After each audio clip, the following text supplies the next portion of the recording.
morning mga guys. Yan po mga guys. Si Inday po.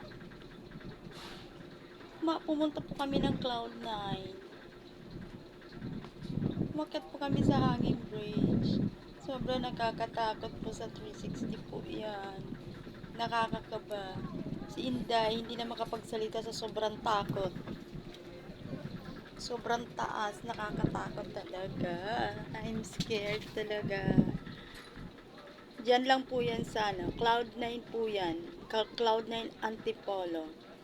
Napadaan lang po kami. So, nagkayayaan na ma-explore, ma-experience po namin kung ano po ba ang feeling ng aakyat ka sa sobrang taas. Yan po si Inday, hindi na makapagsalita sa sobrang takot. Sobrang hangin, sobrang taas, kalula. Ayaw ko nang tumingin sa ibaba at nakakatakot. Guys, kung gusto niyo po pumasyal dyan, dito lang po yan sa Antipolo, Cloud9. Yan po, kita nyo na po yung overlook ng Kamaynilaan. Yan pong mga ilaw na yun sa likod ko. Yan po yung ibaba na po yan ng Kamaynilaan. Sobrang taas na po yan. Nandun na po ako halos yan sa itaas. Nakakatakot. Hindi na makapagsalita si Inday sa sobrang kaba. Sobrang nakakatakot. Umuuga-uga pa yung hanging bridge. Yung kasama ko po andun sa likod. Ayun.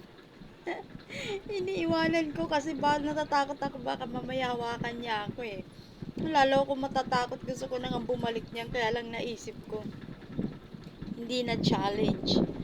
Yan ang challenge na ginawa ko sa buong buhay ko. Sobrang nakakatakot talaga. Pero sabi nila is mababa pa lang daw yan na inakyat ko. Kaya guys, tingnan nyo po. Si Inday, hindi na makapagsalita. Nang makarating siya sa itaas, Ito po yung pinakamahirap na challenge na ginawa feeling ko buong buhay ko.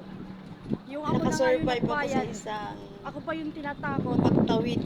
Woo! Woo! Ayan guys, malapit na po ako makaakyat dyan. Ayan, finally!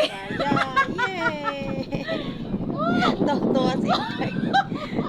Yung kaba niya, isinigaw na lang. Grabe! Thank you so much guys. Thanks for watching. Subscribe lang po kayo sa video ko. Woo!